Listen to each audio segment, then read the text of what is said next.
बुद्ध कहते हैं संगे दिनम महफलम, संग को दान देना महान फलदायी रहता है। बुद्ध एक ऐसा भी उदाहरण देते हैं। स्वागत है आप सभी का। आप लोग देख रहे हैं बुद्धा's टीचिंग चैनल और हम यहाँ महाकारुणिक तथागत बुद्ध और उनके शिक्षाओं के विषय में चर्चा करते हैं।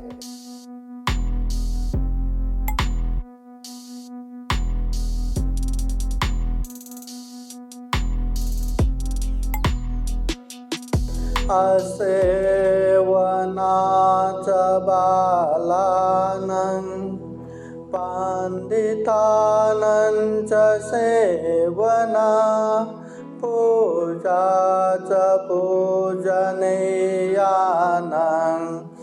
एतं मंगलमुत्तमम्। महाकारुणिक तथागत भगवान बुद्ध को त्रिवार वंदना। महाकारुणिक तथागत बुद्ध द्वारा देशित सुआख्यात धम्म को त्रिवार वंदना। महाकारुणिक तथागत बुद्ध के आर्य श्रावक संघ को त्रिवार वंदना। परम पूजनीय बोधिसत्व डॉक्टर बाबा साहब अम्बेडकर आज के ये विशेष कार्यक्रम में उपस्थित पूजनीय भिक्षु संघ, सामनेगण, श्रद्धा संपन्न, बुद्धि संपन्न उपासक उपासिकाएं तथा विशेष रूप से ऑनलाइन जुड़े हुए संपूर्ण श्रद्धा संपन्न, बुद्धि संपन्न उपासक उपासिकाएं।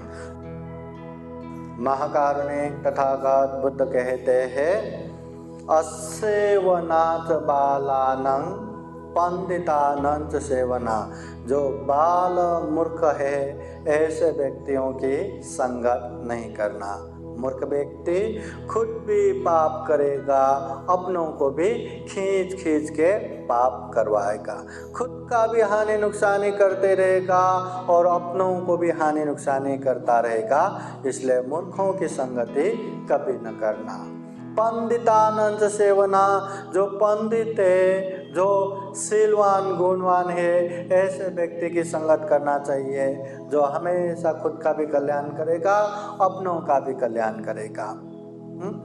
पूजा च पूजनीयानं, जो पूजनीय व्यक्ति है ऐसे व्यक्तियों की पूजा करना चाहिए। जो सम्माननीय व्यक्ति है ऐसे व्यक्ति के सम्मान करना चाहिए।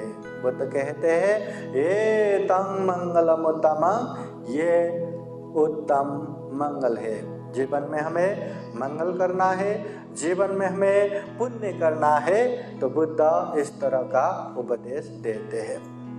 दानं च धम्मचर्या च ये तं मंगलम उत्तमं। बुद्ध कहते हैं दान देना, धम्म की आचरण करना ये उत्तम मंगल है। तो हमें समय समय पर अपनी क्षमता को देखते हुए, अपनी कैपेसिटी को देखते हुए दान देते रहना चाहिए। बुद्ध कहते हैं दानं ददन्तु श्रद्धाय, श्रद्धा पूर्वक दान देना चाहिए। ऐसा भी नहीं कि दान हम महीने में एक बार देंगे, साल में एक बार देंगे या कभी कभी देंगे। बुद्ध इसे दान पारमिता नहीं कहते। इस तरह दान पारमिता पूर्ण होता भी नहीं। बुद्ध कहते हैं निरंतर दान का अभ्यास करना चाहिए। जिस तरह हमारे शरीर के लिए आहार की ज़रूरत है, हम हर दिन खाते हैं और वो भी एक बार नहीं, 2 बार 3 बार, जितनी ज़रूरत है उतना खाते हैं। तो हम खाना 2-3 बार खाते हैं और दिन में एक बार भी दान नहीं देंगे, महीने में एक बार, साल में एक बार, हमें महीने में एक ही बार खाना खाओ बोले तो चलेगा नहीं। इसलिए बुद्ध कहते हैं निरंतर दान का अभ्यास होना चाहिए अपनी क्षमता के हिसाब से। अगर कुछ न रहा तो जो खाना मिलता है उसमें एक निवाला भी दान दिया ना, बहुत सारे छोटे छोटे कीट पतंगों का महाभोजन हो जाता। इसलिए दान निरंतर देना चाहिए। दान ऐसा नहीं कि हम पैसा ही दान दे। बुद्ध 3 प्रकार के दान के विषय में उपदेश देते हैं। आमिष दान, अभय दान, कि हम आमिष दान भी दे सकते हैं, अनेक तरह से, पैसा हो, वस्तु हो, फल फूल हो, हस्त परिष्कार हो, अनेक तरह से सामान भी दान दे सकते हैं, इसे आमिष दान कहते हैं। अपनी तरफ से किसी को कुछ भी दुख कष्ट न हो, कुछ भी भय न हो, उस तरह से मैत्री करुणा रखना, अभय दान देना, ये भी दान हो गया। और बुद्ध कहते हैं धम्म दान, धम्म दान भी दे सकते। अगर आप धम्म की बातें जानते हो, समझते हो, तो दूसरों को वो धम्म की बातें बता सकते हैं। एक एक धम्म उपदेश सुन के पूरा जीवन सुख शांतमय हो सकता है, इसलिए धम्म दान भी दे सकते हैं। बुद्ध कहते हैं सब दानं धम्म दानं जिनाति, सभी दानों को धम्म दान जीतता है। इसलिए हम आमिष दान भी दे सकते हैं, अभय दान भी दे सकते हैं, धम्म दान भी दे सकते हैं। तो जो जैसा कैपेसिटी है उस तरह से दान देता रहना चाहिए। तथागत बुद्ध कहते हैं जो हम दान देते हैं वो तो पुण्य हो गया, पर ऐसा दान भी देता है जिसे महाकुशल होता है, महादान होता है। तथागत बुद्ध कहते हैं जीवन में बिहार दान देना यह महाकुशल है, बिहार के लिए जमीन दान देना यह महाकुशल है, बुद्ध मूर्ति दान देना यह महाकुशल है, सार्वजनिक शौचालय बना के दान देना ये भी महादान में आता है, संग दान देना ये भी महादान है, हस्त परिष्कार दान देना ये भी महादान है, धम्म दान देना ये भी महादान है, कठिन चीवर दान देना ये भी महादान है। इस तरह अष्ट महाकुशल 8 प्रकार के महाकुशल दान तथागत बुद्ध बताते हैं। उसमें से संग दान भी महादान है। ये 8 प्रकार के एक भिक्षु के लिए जो जरूरी चीज़ें रहता है, चीवर से लेके पात्र से लेके, वो अष्ट परिष्कार दान देना भी महाकुशल है।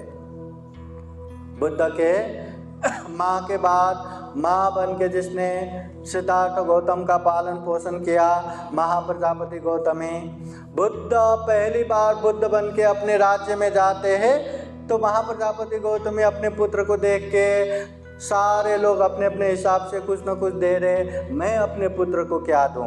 दरबार का कोई भी चीज़ उठा के महंगे से महंगे चीज़ दे सकते हैं, पर उससे क्या, ये तो कोई भी दे सकता है, मेरे पुत्र को मैं क्या दूं? फिर अपने ही निगरानी में, अपने ही उपस्थिति में वो धागा बुनने से लेके कपड़ा बना के, चीवर बना के, वो चीवर विशेष रूप से तैयार करके बुद्ध को दान देने जाते हैं। उस समय बुद्ध कहते हैं हे महाप्रजापति, ये संघ को दान दो, संघ को दान दिया तो हम भी, बुद्ध भी पूजित होंगे। महाप्रजापति महारानी कहती है भगवान ये आपके लिए ही बनाया है, आप इसे ग्रहण कीजिए, संघ के लिए दूसरे कपड़े हैं। तथागत बुद्ध 3 बार कहते हैं ये संघ को दान दो, संघ को दान दिया तो महादान होगा, बुद्ध भी उसमें पूजित होंगे। फिर बुद्ध के प्रति आदर गौरव रख के संघ को दान देते हैं। बुद्ध कहते हैं संगे दिनम महफलम, संघ को दान देना महान फलदायी रहता है। बुद्ध एक ऐसा भी उदाहरण देते हैं, भविष्य में ऐसा समय भी आएगा जब ये कासा वस्त्र का धागा अपने कान पे लपेट के या गले में बांध के अपने आप को भिक्षु कहेगा। हाँ, उसका परिवार रहेगा, बच्चा रहेगा, सब रहेगा, पर पूजा के समय में वो गले में बांध के अपने आप को भिक्षु कह के पूजा करने के लिए आएगा। उस समय में भी संघ को उद्देश्य करके संघदान दिया तो वो संघदान भी महान फलदायी होगा। संघदान के सामने कभी व्यक्तिगत दान की प्रशंसा नहीं करते तथागत बुद्ध, इसलिए संघदान बहुत बड़ा पुण्य है। बुद्ध धम्म में 7 प्रकार का संघदान का उल्लेख किया है। 7 प्रकार का वो क्या क्या है? पहला, बुद्ध प्रमुख सारे भिक्षु संघ, सारे भिक्षुनी संघ। दूसरा, सारे भिक्षु संघ, सारे भिक्षुनी संघ। अब बुद्ध नहीं है तो क्या करे, है ना, सारे भिक्षु संघ, सारे भिक्षुनी संघ। तीसरा, केवल सारे भिक्षु संघ को दान देना। चौथा, सारे भिक्षुनी संघ को दान देना। पांचवा, केवल हमें 10 भिक्षु चाहिए, 10 भिक्षु नहीं चाहिए करके गिन के भिक्षु भिक्षुणी संघ को दान देना। छठा, केवल हमें 10 भिक्षु चाहिए करके भिक्षु संघ को ही संघ दान देना। और सातवां, केवल हमें 5 भिक्षुणी चाहिए या 10 भिक्षुणी चाहिए करके भिक्षुणी संघ को ही दान देना। इस तरह से 7 प्रकार के संघदान है। अभी बुद्ध तो है नहीं, तो हम जितने भी भिक्षु भिक्षुणी संघ मिलते हैं उन लोगों को दान दे सकते हैं, या भिक्षु संघ को ही दान दे सकते हैं, या भिक्षुणी संघ को ही दान दे सकते हैं। पर संघ दान देना महान फलदायी है, तथागत बुद्ध कहते हैं। तो आज भी ये संघदान महान फलदायी, ये धम्म कार्य हो रहा है।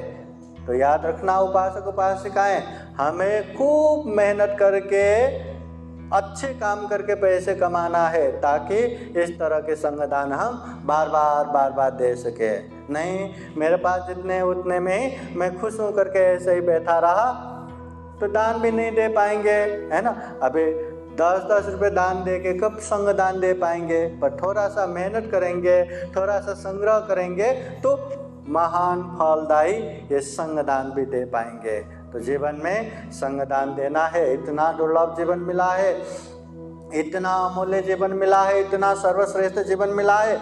मनुष्य छोड़ के बाकी कोई भी प्राणी पुण्य नहीं कर सकता, पाप से दूर नहीं हो सकता।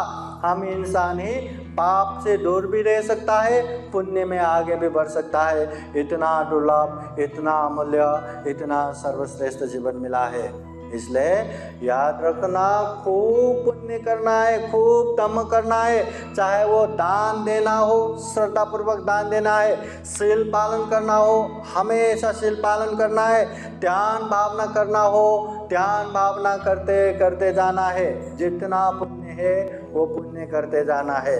शरीर से, वाणी से, मन से पाप नहीं करना है, ऐसे पाप से दूर रहना है। ऐसा करेंगे तो ही ये दुर्लभ, यह अमूल्य, ये सर्वश्रेष्ठ मनुष्य जीवन सफल बन सकता है, सार्थक बन सकता है। इसलिए आज हम यही कामना करते हैं कि हम भी जीवन में खूब सारा पुण्य कर सके, खूब सारा धम्म कर सके। जीवन में ढेर सारा पुण्य धम्म करते करते ये दुर्लभ, यह अमूल्य, ये सर्वश्रेष्ठ मनुष्य जीवन को सफल बना सके, सार्थक बना सके। अंत में जन्म जरा व्याधि मरण से मुक्त, सभी दुखों से अलग, जिसे विमुक्ति सुख कहते हैं, जिसे निर्वाण सुख कहते हैं, वो निर्वाण भी प्राप्त कर सके, ऐसी कामना करते हुए ये छोटा सा धम्म देशना यहीं समापन करते हैं। सबका मंगल हो, सबका कल्याण हो। भवतु सबका मंगलम। साधु साधु साधु। बुद्धं नमामि, बुद्ध को नमन करता हूँ। धम्मं नमामि, धम्म को नमन करता हूँ। संघं नमामि, संघ को नमन करता हूँ।